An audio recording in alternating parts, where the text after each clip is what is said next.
If you want a ticket for Burning Man, you can get it probably at a pretty good price right now. Burning Man is not selling out. What is Burning Man, you ask? Well, you would be asking that question if you're a little bit older or if you're very young.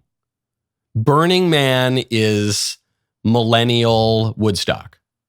Burning Man is millennial Bacchanal, some kind of Dionysian festival from ancient Greece, but just in modern, hippy-dippy, new agey world. You just go to the desert and do a bunch of drugs and then go home.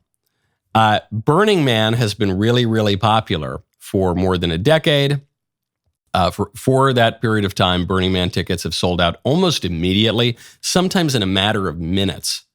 Burning Man was the Taylor Swift concert of its day, but now, less than 2 weeks before the festival kicks off, there are still tickets available.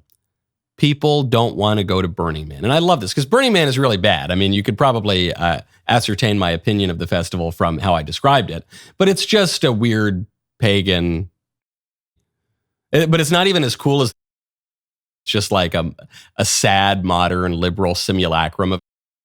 So it's really weird, and you go to the desert and worship some idol and do things that are not conducive to your flourishing. But the good news is people aren't going anymore. And this is a vindication of the wisdom. If you marry yourself to the spirit of the age, you'll find yourself a widow in the next. The most devastating. You could always critique Burning Man for being occult and new agey and decadent and debauched and bizarre. You could always, but now you can attack it for not even being cool, because all of these fads, they fade away. We make fun of the hippies from the 60s and the early 70s, but they were kind of cool at the time. Now we look back on them and we mock them because they seem like total losers. But that's true whenever we give into spiritual fads, the fashionable heresies and bizarre behaviors of our age. They pass away.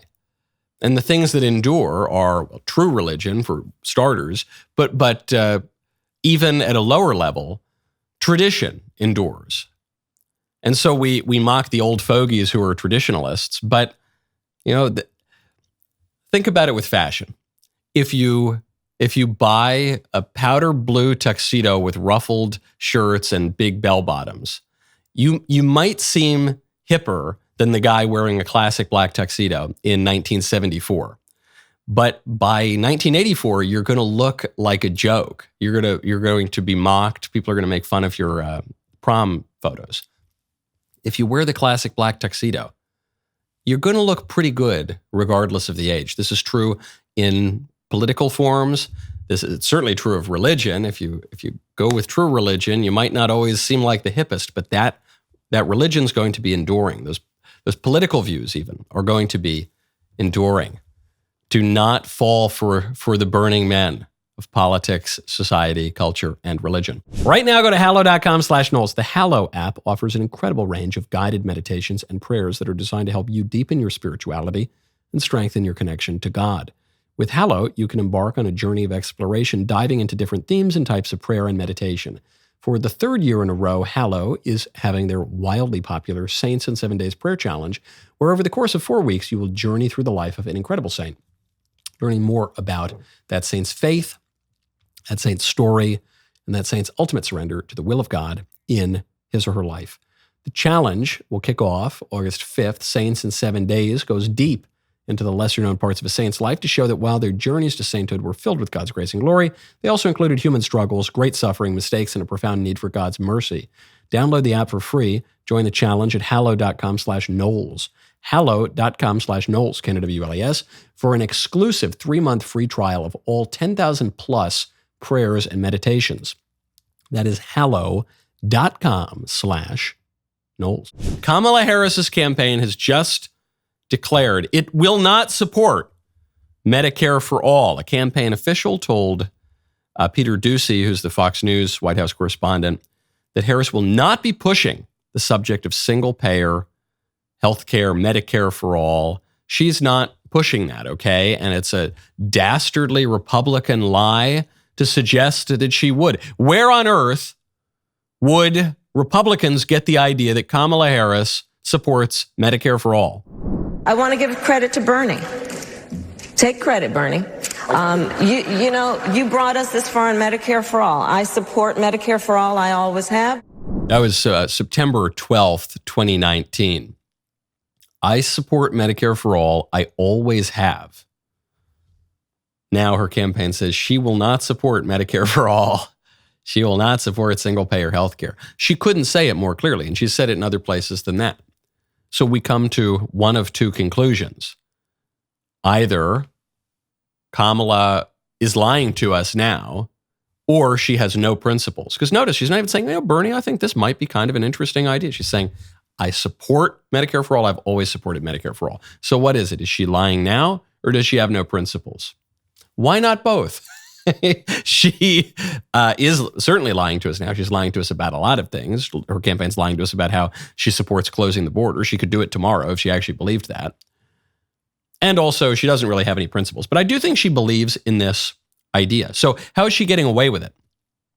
She's getting away with it. No one really cares about the obfuscations and the constantly changing her mind and lying to your face and gaslighting you and all the rest. Because everyone knows that she is subservient to the Democrat machine. No one views her as an individual with ideas. They all view her as a lieutenant who just got promoted, who's going to go along with whatever the machine says. It's kind of like Al-Qaeda. Forgive the comparison between the Democrats and Al-Qaeda, but with Al-Qaeda, for decades, there'd be a guy at the top or toward the top, maybe the number 2, the number 3 guy, and we'd go in and we'd drone him or we'd shoot him or we'd figure out some way to kill him. And then what would happen? The next guy would just pop up in line. And then 6 months later, we'd get rid of that guy. And then the next one would pop up in line and nothing would really change about the organization. The machine remained the same. The names just changed. So the same goes for Joe Biden. Joe Biden was an empty suit and then he got sniped out. Figuratively, not Donald Trump literally was sniped. Joe Biden was figuratively sniped by his own party, taken out of the race. And so, okay, like a Pez dispenser, the next one pops right up, but nothing really changes. She doesn't have all that much power. She'll go along with whatever the campaign officials and the Democrat elites tell her to do. And this doesn't bother the base because the base trusts the Democrat machine. What's funny is that Republicans have the opposite issue. Donald Trump is not just a Republican machine politician. Donald Trump in 2016 succeeded at a hostile takeover of the Republican Party. And there are a lot of voters who trust Trump, but they don't trust the GOP establishment.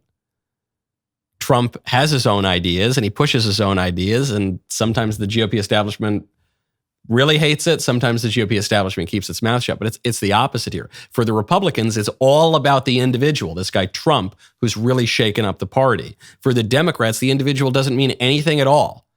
Kamala could go away tomorrow. It could be Mayor Pete. Nothing about the campaign would change. Nothing about the campaign has changed from Biden to Harris. That was a great clip. Now, hold up, ring the bell, subscribe to the Michael Knowles YouTube channel.